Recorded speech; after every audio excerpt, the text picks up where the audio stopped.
안녕하세요. 파노입니다. 이번 시간에는 실존 아이언맨 일론 머스크가 과거 그리고 현재 치열한 라이벌 신경전을 벌이는 6명의 유명 사업가들과의 흥미로운 해프닝들에 대한 소개의 시간으로 마련했습니다. 우리의 실존 아이언맨 일론 머스크. 때로는 이단화적 사업가 CEO로서의 면모를 보이기도 하며 다수의 구설수로 자신의 성공 사업가적 이미지를 훼손하기도 하는 일론 머스크. 최근에도 독일 정부와 미국 정부의 국가 정책에 대한 공개 비난에서부터 캐나다 총리와 우크라이나 대통령을 조롱하는 SNS 게시물을 공개하면서 맹비난 댓글과 악플을 경험 중에 있는 일론 머스크. 그러나 스페이스X, 테슬라 등 차세대 테크 기업을 진두지휘하며 미래를 향한 진취적 사업가 정신을 몸소 실천해 나가는 혁신 CEO로서의 일론 머스크에게는 진정 깊은 감동과 존경하는 마음이 생기는 한편, 일론 머스크와 같은 시대를 사는 한 사람으로서 앞으로 스페이스X와 테슬라를 통한 우리의 삶이 어떻게 변화할지에 대한 막연한 기대감도 가져보게 됩니다. 자, 일론 머스크와 치열한 라이벌 관계를 구축하는 6명의 유명 사업가들 명단은 다음과 같겠습니다. 우측 상단부터 알파벳 구글 공동 설립자 레리 페이지와 세르게이 브린, 오픈 AI의 샘 알트만, 마이크로소프트 공동 설립자 빌 게이츠, 페이스북 메타 플랫폼의 마크 저커버그, 그리고 아마존의 제프 베조스. 이름만 들어도 정말 쟁쟁한 셀럽 사업가들 명단이 관찰되는데요. 과연 일론 머스크는 이들과 어떤 라이벌 신경전을 펼치는지에 대해 지금부터 본격적으로 리뷰해 보겠습니다. 라운드 1. 일론 머스크와 마이크로소프트 기업 공동 설립자 빌 게이츠의 라이벌 관계입니다. 지난 2020년 한 유명 투자지와의 종합 인터뷰 자리에서 빌 게이츠에게 던져진 한 질문은 일론 머스크가 새로운 스티브 잡스로 거듭날 수 있는지에 대한 질문이었습니다. 사회자는 다음과 같이 질문했습니다. 테슬라, 스페이스X 등 혁신적 스타트업들을 성공시켜낸 일론 머스크의 CEO 면모를 보면서 사람들 사이에서는 그를 새로운 스티브 잡스라 칭송하고 있음이 확인되는 현 상황입니다. 빌 게이츠 씨는 스티브 잡스를 잘 알고 있습니다. 일론 머스크가 이 시대의 새로운 스티브 잡스로 거듭날 수 있을까요? 빌 게이츠는 다음과 같이 답변했는데요. 일부 면모, 즉 성공 비즈니스 사업가로서의 단일적 면모에 국한되어 스티브 잡스와 일론 머스크를 동격화시키는 단순한 결론은 억측이라 생각됩니다. 두 사람은 근본적으로 다른 CEO로서의 면모를 띠고 있습니다. 문제가 발생한 곳을 해결하기 위해 팔을 걷어붙이고 직접 해결하려는 마이크로 매니징 스타일의 일론 머스크라면 스티브 잡스는 완벽한 제품 디자인을 구상해내는 천재, 훌륭한 임원진들을 채용하여 뒤에서 이들의 시너지를 극대화시켜줄 수 있는 매크로 매니징 스타일에 더 근접할 것입니다. 만일 여러분이 일론 머스크와 스티브 잡스를 한 장소에서 동시에 만난다면 이들의 다른 면모를 단숨에 파악할 수 있을 것입니다. 일단 일론 머스크와 자신의 절친이었던 스티브 잡스를 동격화시키는 질문에 대해서는 간접적으로 노라는 입장을 밝혔던 빌 게이츠였는데요. 다음 이미지에서 나타났듯이 빌 게이츠와 웃으면서 악수를 나누는 일론 머스크의 모습만을 감안한다면 일론 머스크와 빌 게이츠의 우호적 관계가 기대되겠으나 실제는 그 반대에 더 근접한 상황입니다. 지난 2020년 2월 생애 첫 전기차로 빌 게이츠가 구입한 브랜드는 테슬라의 라이벌 전기차 브랜드 포르쉐 타이칸이었으며 빌 게이츠는 당시 포르쉐 타이칸은 매우 훌륭한 전기차입니다. 라며 극찬을 아끼지 않았습니다. 빌 게이츠의 포르쉐 타이칸 구입 소식이 시장에 알려진 직후 일론 머스크는 자신의 트위터 계정을 통해 빌 게이츠와의 대화는 별로 인상적이지 않았습니다. 라는 트윗 메시지를 날리며 빌 게이츠의 첫 EV 차량 브랜드로 테슬라가 아닌 포르쉐를 선택한 점에 대한 실망감을 표명했습니다. 그리고 지난 2020년 7월 전 세계가 한창 코로나 바이러스 위협에 몸살이던 시기였죠. 일론 머스크의 코로나 바이러스에 대한 발언을 들은 직후 빌 게이츠는 코로나 바이러스 백신에 대한 깊은 지식이 없이 함부로 추측해서는 안 된다. 일론 머스크는 훌륭한 전기차와 로켓을 만들어냈다. 이러한 관점에서 그가 전기차 분야나 우주 탐사 분야에 대해서는 소신 있게 언급할 자격이 충분하다. 그러나 얕은 의학업계 지식과 경험을 기반으로 글로벌 팬데믹과 백신 치료제에 대해 마음대로 떠벌리는 행동은 매우 위험한 행동이다 라고 일침을 놓게 됩니다. 이후 빌 게이츠의 비난을 접한 일론 머스크는 자신의 트위터를 통해 Billie G is not my love 라는 트윗 메시지를 날렸으니 이는 레전드 팝 가수 마이클 잭슨의 유명 히트송 빌리 진 노래 가사를 개사한 것입니다. 이와 함께 빌 게이츠와 일론 머스크 자신이 가까운 사이라는 시장의 추론은 전혀 사실무근이라는 트윗 메시지도 올렸는데요. 그리고 약 2달여 지난 2020년 9월, 이번에는 일론 머스크의 반격이 시작됩니다. 한 투자 미디어와의 종합 인터뷰 자리에서 빌 게이츠는 전기 트럭 시장 성장 잠재력에 대한 비관론을 언급합니다. 이에 대한 일론 머스크의 생각을 묻는 한 트위터 메시지에 대해 일론 머스크는 빌 게이츠는 자신이 무슨 말을 하고 있는지 전혀 모르고 있다 라고 응수했습니다. 그리고 가장 최근이었죠. 올해 초 인공지능 기술력에 대한 또 한 번의 대립적 시각을 표명한 빌 게이츠와 일론 머스크였으니 챗 GPT가 업무 효율성을 높여 근로자의 시간을 절약할 수 있다고 생각하는 빌 게이츠와는 달리 AI 기술력은 문명의 미래에 가장 큰 위험 요소라는 경고 메시지를 날렸던 일론 머스크입니다. 라운드 2. 일론 머스크와 구글 알파벳 기업 공동 설립자 레리 페이지와의 라이벌 관계입니다. 사실 일론 머스크와 레리 페이지는 오래전부터 잘 알고 지낸 친구 사이였으며 일론 머스크에게 그 유명한 애플 기업 공동 설립자 스티브 잡스를 처음 소개시켜준 사람 역시 구글의 레리 페이지였던 것으로 전해집니다. 이처럼 절친이었던 이 둘의 관계에 서서히 금이 가기 시작한 계기는 바로 인공지능 기술력에 대한 상반된 생각이었는데요. 지난 2013년 일론 머스크의 생일 파티 자리에서 이 둘의 AI 인공지능 기술력에 대한 막장 드라마는 그 절정을 찍게 됩니다.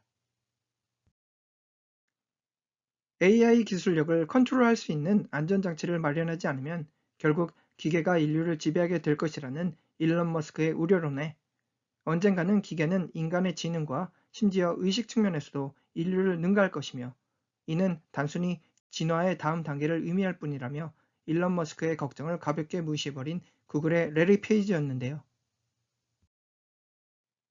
레리 페이지와의 치열한 논쟁이 벌어지기 몇 개월 전이었던 지난 2012년 가을, 일론 머스크는 딥마인드라는 머신러닝 스타트업에 자신의 돈 50억을 투자하게 됩니다. 여러분께서 딥마인드라는 기업명은 다소 생소하실지라도 딥마인드 알파고와 한국 프로기사 이세돌 구단의 바둑 승부는 기억하실 텐데요. 바로 그 인간 대 머신의 바둑 시합에서 머신 측 대표 선수로 출전한 기업이 구글의 딥마인드 기업이었습니다. 그렇다면 일론 머스크는 왜 딥마인드라는 스타트업에 무려 50억이라는 거금을 투자했을까요? 그 이유는 바로 딥마인드가 개발하는 머신러닝 기술력, AI 기술력의 위협을 직접 모니터링하기 위한 자신의 리서치 차원에서의 투자 결정이었습니다. 흥미롭게도 AI 기술력 위협을 막기 위해 일론 머스크가 투자 결정했던 딥마인드는 수개월 후 레리 페이지의 구글에게 전략적 M&A 타겟 기업으로 지목받게 됩니다. 어떻게 해서든 구글의 딥마인드 기업 인수 전략을 막기 위해 불철주야 달렸던 일론 머스크였으나 결국 지난 2014년 1월 구글은 딥마인드에 대한 M&A를 완료하게 됩니다. 가까스로 레리 페이지와의 약속으로 딥마인드가 안전한 AI 기술력을 구현할 수 있는 외부 특별이사회를 설립할 것을 동의했으며 일론 머스크 역시 그 특별이사회 자리를 얻게 됩니다. 그러나 당시 한 내부 관계자의 말을 인용하자면 불과 수개월 만에 그 특별이사회는 단순한 바지사장 역할을 수행할 뿐, 즉 겉으로만 그럴싸하게 포장되었을 뿐 아무 실권 없는 특별이사회였음을 깨닫게 된 일론 머스크는 이사회 탈퇴 및 레리 페이지와 구글 기업에 대한 실망감을 밝힌 것으로 전해집니다. 라운드 3. 앞서 소개한 레리 페이지와 함께 구글 알파벳 기업을 설립한 세르게이 브린과의 대립관계입니다. 일론 머스크의 구글 기업과의 악연은 레리 페이지에서 끝나지 않았으니 바로 세르게이 브린과의 대립관계였으며, 흥미롭게도 그 이유는 앞서 레리 페이지 부분에서와 같이 거창한 AI 기술력이니 인류를 보호한다는 차원에서가 아닌 불륜설 때문이었습니다. 지난 2021년 가을, 일론 머스크는 세르게이 브린의 전 부인과 바람을 피게 되었으며, 이에 열받은 세르게이 브린은 이듬해였던 지난 2022년 이혼을 결정하게 됩니다. 레리 페이지와 마찬가지로 일론 머스크와 세르게이 브린 역시 오랜 친구 사이였는데요. 일론 머스크는 자주 세르게이 브린의 집에 머물면서 테크 기술력에 대한 심도 깊은 토론과 대화를 나눈 것으로 전해집니다. 지난 2008년 글로벌 금융위기 당시 테슬라 생산 확대에 어려움을 겪던 머스크에게 브린은 약 5억 원 사업 자금을 선뜻 내줬고, 그 보답으로 머스크가 지난 2015년 테슬라의 첫 전기 SUV를 브린에게 선물한 것은 미국 실리콘밸리 업계 내 잘 알려진 유명한 일화입니다. 비록 세르게이 브린은 불륜 사실 이후 일론 머스크의 사과를 받아들였지만, 이제는 더 이상 정기적으로 대화를 나누는 예전과 같은 가까운 사이로는 회복이 불가능한 것으로 전해집니다. 라운드 4. AI 기술업계 대표 선두기업 오픈 AI 공동 설립자 샘 알트만과의 라이벌 신경전입니다. 앞서 구글 레리 페이지와의 AI 기술력 관련 치열한 논쟁 기억하시죠? 구글의 딥마인드 AI 테크 기업에 대한 인수 결정 등 결국 일부 테크 기업들이 강력한 인공지능 기술력을 독점하고 소수의 이익을 위해 사용하게 내버려둬서는 안 된다는 경각심을 느끼게 된 일론 머스크는 샘 알트만과 함께 오픈 AI 창업 프로젝트를 추진하게 됩니다. 오픈 AI 기업은 현재 챗 GPT라는 제너레이티브 AI 기술력을 탄생시킨 AI 기업이겠으며, 창업 당시 오픈 AI 기업 모토는 인류 모두에게 이익이 되는 안전한 인공지능 기술력을 구현하는 것이었습니다. 지난 2019년 기업 설립 당시에는 비영리 단체였던 오픈 AI 기업. 하지만 인공지능 발전을 피할 수 없다면 더 윤리적으로 소수가 아닌 다수를 위해 사용될 수 있도록 해야 한다는 생각을 가지고 있던 샘 알트만은 오픈 AI의 시장 경쟁력을 높이기 위해 오픈 AI 기업을 비영리 기업에서 영리 기업으로 전환함과 동시에 마이크로소프트로부터 10억 달러 투자금을 유치하게 됩니다. 오픈 AI와 마이크로소프트의 사업 파트너십 체결은 결국 소수의 테크 기업들이 강력한 AI 기술력을 독점할 것이라는 자신의 우려론을 현실화시킬 것이라 판단한 일론 머스크는 지난 2018년 오픈 AI 기업 이사회를 사임했으며, 챗 GPT 출시 이후 현재 오픈 AI 기업과 CEO 샘 알트만을 지속적으로 비판하고 있습니다. 참고로 오픈 AI와 마이크로소프트의 파트너십 관련 배경 지식 차원에서 최근 유튜브 채널을 통해 공유드렸던 AI 열풍의 주역 챗 GPT의 오픈 AI 기업과 마이크로소프트 기업 간 어색한 관계라는 제목의 월스트리트 저널 기사 관련 컨텐츠도 참고하시기 바랍니다. 샘 알트만과 일론 머스크 모두 언젠가는 인공지능 AI 기술력은 인류의 지능마저 뛰어넘게 될 것이라 예측하고 있습니다. 다만 인공지능 기술력에 대한 선악론 측면에서 대립적 태도를 보여준다는 점이 흥미롭겠습니다. 착하고 선한 인공지능 기술력을 구현해낼 수 있다 믿는 샘 알트만과 악한 인공지능이 인류를 집어삼키게 될 부작용이 발생하기 이전에 필요한 안전장치를 개발해야 한다는 일론 머스크. 이들 두 사람의 의견 충돌은 여전히 현재 진행형입니다. 라운드 5. 페이스북과 인스타그램 등 유명 SNS 플랫폼을 보유한 메타 플랫폼 기업 공동 설립자 마크 저커버그와 일론 머스크의 라이벌 신경전입니다. 스페이스X 우주 로켓 기지와 테슬라 기가팩토리 자동차 공장에서 불철주야 현장을 지휘하는 자신과는 달리 대학교 여대생들 외모를 평가하는 웹사이트 하나로 참 편하게 돈을 번다는 비난으로 서서히 점화된 테슬라의 일론 머스크와 페이스북, 인스타그램의 마크 저커버그 라이벌 구도. 이미 삐걱거리던 이들 관계는 2023년 올해 초 메타 플랫폼의 스레드라는 트위터와 유사한 SNS 플랫폼 출시를 통해 그 긴장 관계가 더욱 심화되었는데요.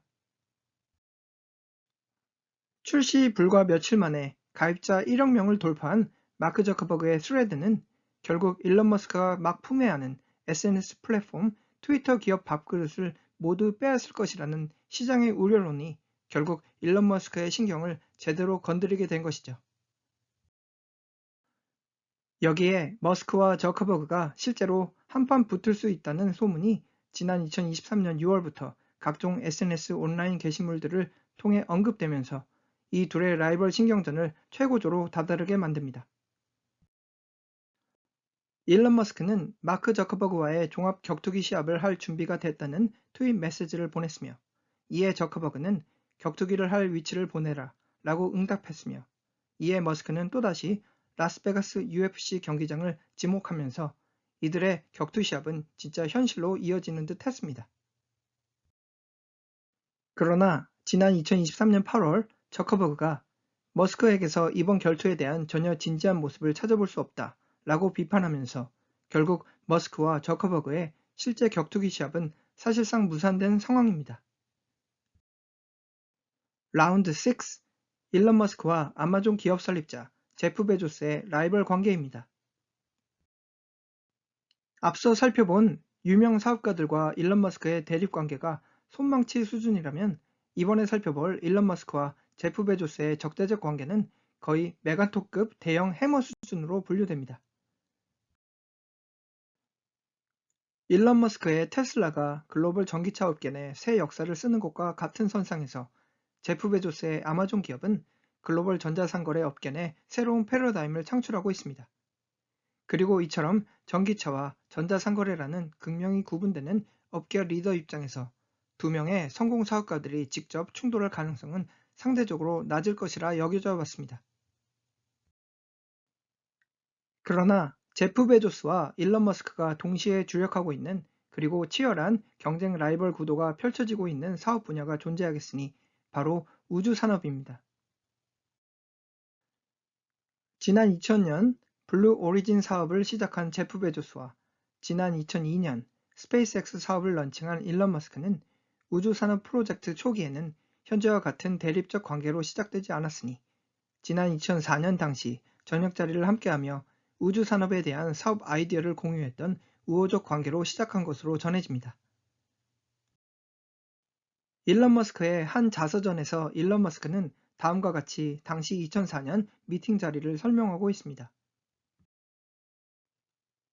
제프 베조스와 나는 우주 산업 전반에 대한 심도 있는 이야기를 나눴으며 서로의 비즈니스 노하우에 대한 공유의 시간을 가졌습니다.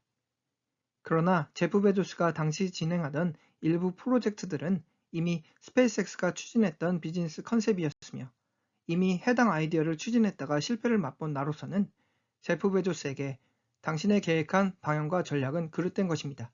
전 이미 당신이 계획한 전략들을 추진했다가 실패했습니다. 저의 조언에 경청하시기 바랍니다. 라는 충고를 전했습니다. 그러나 제프 베조스는 저의 말에 전혀 귀 기울이지 않는 모습이었습니다.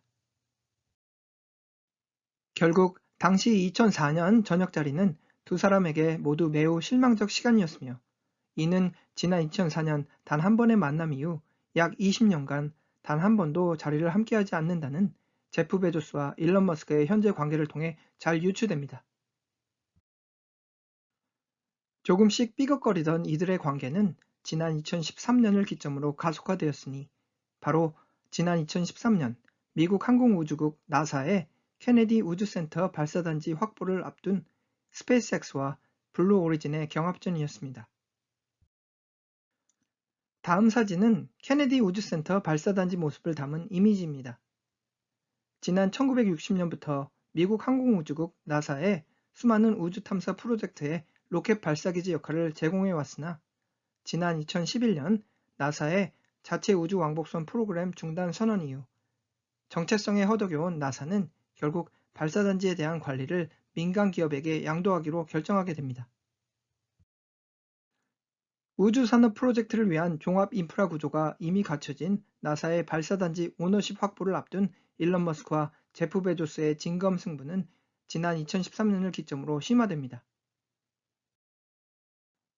이미 다수의 로켓 발사를 성공시킨 일론 머스크의 스페이스X에게 나사의 로켓 발사 단지 오너십을 빼앗길지 모른다는 불안감을 느낀 제프 베조스는 결국 블루 오리진과 ULA 기업과의 사업 파트너십 체결이라는 또 다른 시장 이벤트를 추진하게 됩니다. 참고로 ULA는 미국 최대 항공기 제조 기업 보잉과 미국 최대 방위산업 기업 록히드 마틴이 우주 탐사 프로젝트 진행을 위해 공동 설립한 조인트 벤처 기업입니다. ULA라는 미국 우주산업 업계 내 큰 손을 확보한 블루 오리진은 나사를 상대로 본격적 로비 활동을 전개하게 됩니다. 물론 이러한 제프 베조스의 태클에 가만히 앉아서 당할 일론 머스크가 아니겠으니 이후 일론 머스크 역시 즉각적으로 미디어를 통해 스페이스X의 우월한 기술력을 어필하면서 방어전에 나서게 됩니다. 결국 치열한 공방전 끝에 지난 2014년 나사는 일론 머스크의 스페이스X 손을 들어줬으며 이후 나사의 발사단지 관리 오너십은 스페이스X로 이전되었습니다. 미국 항공우주국 나사의 발사단지 관리 오너십을 확보하며 1차 승리를 거둔 일론 머스크의 스페이스X는 불과 1년 만에 제프 베조스의 블루 오리진으로부터 또 다른 도전장을 접수하게 되었으니 이번에는 최근 항공우주 산업의 대세로 손꼽히는 재사용 로켓 기술력에 대한 공방전이었습니다. 일론 머스크는 스페이스X 설립 초기부터 우주 산업 프로젝트의 성공 여부는 얼마나 효율적으로 기업 비용을 절약하느냐에 달렸으며 이를 위해 값비싼 로켓 관련 비용을 낮추는 것이 급선무임을 피력, 재사용 로켓 기술력 확보를 강조한 것으로 확인됩니다. 이러한 일론 머스크와 스페이스X의 재사용 로켓 기술력에 대한 끊임없는 노력은 결국 지난 2015년 최초로 스페이스X 팔콘 9 로켓의 재착륙 테스트를 성공시키면서 재사용 로켓 시대의 개막을 선포하게 됩니다. 문제는 바로 일찌감치 재사용 로켓 기술력에 대한 판권을 확보한 블루 오리진 역습이었으니 지난 2015년 기준 이미 실제 로켓 발사 횟수에서 블루 오리진을 능가한 스페이스X였으나 만일 재사용 로켓 기술력의 상용화가 현실화될 경우 이는 곧 막대한 비용을 재사용 로켓 판권을 소유한 제프 베조스의 블루 오리진에게 고스란히 바쳐야 한다는 말도 안 되는 현실이었습니다. 기업 비용 절약을 위해 힘들게 성공시킨 스페이스X의 재사용 로켓 기술력의 결실은 결국 해당 기술력 저작권을 보유한 블루 오리진에 대한 기술 사용에 대한 수수료 헌납으로 물거품이 될 상황이었으며 이를 가만히 지켜볼 현존하는 아이언맨 일론 머스크가 아니었습니다. 재사용 로켓 기술력은 이미 오래전부터 존재해온 기술력이었으며 심지어 오래된 공상과학 영화 장면에서도 재사용 로켓 장면을 찾아볼 수 있다. 라고 하며 블루 오리진의 재사용 로켓 저작권은 이미 현존하는 기술력들을 짜집기한 걸작품에 지나지 않는다고 비난해온 일론 머스크의 태클은 결국 지난 2015년 9월 1일 그 결실을 거두게 되었으니 기존 재사용 로켓 기술력과 관련 블루 오리진이 확보했던 15개 기술 저작권에 대한 취소 결정이었습니다. 지난 2015년 11월 24일 제프 베조스는 자신의 트위터 계정을 통해 블루 오리진의 성공적 우주 항해를 극찬하는 내용의 트윗 메시지를 공개했습니다. 그리고 마치 기다렸다는 듯이 곧바로 일론 머스크는 자신의 트위터 계정을 통해 다음과 같은 트윗 메시지를 날리게 됩니다. 우선 제프 베조스와 블루 오리진의 로켓 수직 이착륙 성공을 축하합니다. 그러나 한 가지 반드시 짚고 넘어가야 할 부분은 우주와 궤도의 차이점입니다. 우주 도달을 위해 필요한 속도는 마하 3, 그러나 궤도 도달을 위해 필요한 속도는 마하 30입니다. 로켓 수직 이륙에서 재사용 로켓 착륙에 이르는 전 과정에서 소요되는 에너지 수준 역시 궤도 탐사는 우주 탐사의 100배 이상의 에너지를 소요합니다. 결국 일론 머스크가 전했던 메시지는 제프 베조시 축하합니다. 그러나 블루오리진의 우주 기술력은 스페이스X의 기술력에 비하면 세 발의 피 수준입니다. 라는 돌직구로 재해석됩니다. 화성을 제2의 지구로 개척하고 싶으며 자신의 생애를 화성에서 마감하고 싶다고까지 언급한 일론 머스크의 화성 탐사에 대한 열정에 찬물을 끼얹은 이벤트가 진행되었으니 바로 한 강연회에서 제프 베조스의 언급이었습니다. 제프 베조스는 내가 아는 한 친구는 화성의 제2의 지구를 개척할 목표로 현재 우주 산업을 진행 중입니다. 저는 그에게 일단 에베레스트 산에서 한 1년 살아본 후 화성 탐사 프로젝트를 고려해 볼 것을 적극 권하고 싶습니다. 에베레스트 산은 화성의 거주 환경에 비하면 천국과 같은 장소일 테니까요. 라며 일론 머스크에 대한 돌직구를 날렸던 것으로 전해지고 있습니다. 지난 2019년 4월 9일 제프 베조스의 블루오리진은 우주궤도 내 약 3,000개의 인터넷 인공위성을 띄워서 모바일 빅데이터 시대의 도래에 따른 인류의 인터넷 수요에 적극 응답할 것이라 내용을 밝혔으며 이미 관련 사업을 전격 추진 중에 있던 스페이스X의 일론 머스크는 자신의 트위터 계정을 통해 카피캣이라는 비난의 화살을 날렸습니다. 그리고 지난 2020년 6월 일론 머스크가 띄운 트위터 메시지는 지난 수년간 진행되어 온 머스크와 베조스 논쟁의 정점을 찍는 시장 이벤트로 분류되겠으니 바로 비윤리적 독점 행위를 일삼는 아마존 기업을 분할할 시점에 도달했습니다. 라는 일론 머스크의 트위터 핵펀치였습니다. 사건의 전말은 뉴욕타임즈 전직 기자였던 알렉스 베런슨이 쓴 책에 대한 아마존 온라인 판매를 금지하겠다는 아마존 공식 발표였습니다. 언론의 자유를, 그것도 지구상에서 가장 큰 온라인 서적 판매처 아마존이 일삼는다는 팩트 자체가 말도 안 되는 정신나간 행동이라 강력히 비판한 일론 머스크는 이러한 독점 아마존을 분할시켜야 할 때라고 촉구하는 내용의 트윗 메시지를 날리게 됩니다. 결국 알렉스 베런슨은 아마존으로부터 공식 사과문을 접수하게 되었으며 이후 그의 서적은 아마존 웹사이트에서 판매되기 시작한 것으로 전해집니다. 지난 2020년 6월 아마존은 자율주행 스타트업 죽스를 12억 달러에 인수하기로 전격 발표. 이는 이미 자율주행 업계를 선도해온 일론 머스크의 테슬라에 대한 도전장을 건넨 시장 이벤트로 종합 분석됩니다. 역시나 이러한 제프 베조스의 행동에 대한 일론 머스크의 트위터 공격은 바로 제프 베조스는 카피캣, 따라쟁이라는 비난이었습니다. 만일 19년 전 지난 2004년 저녁 자리에서 제프 베조스가 일론 머스크에게 보다 우호적 태도를 보였다면 그리고 이후 이들이 보다 친근한 우정을 나누는 각별한 사이로 거듭났다면 어땠을까 하는 막연한 생각도 가져보게 됩니다.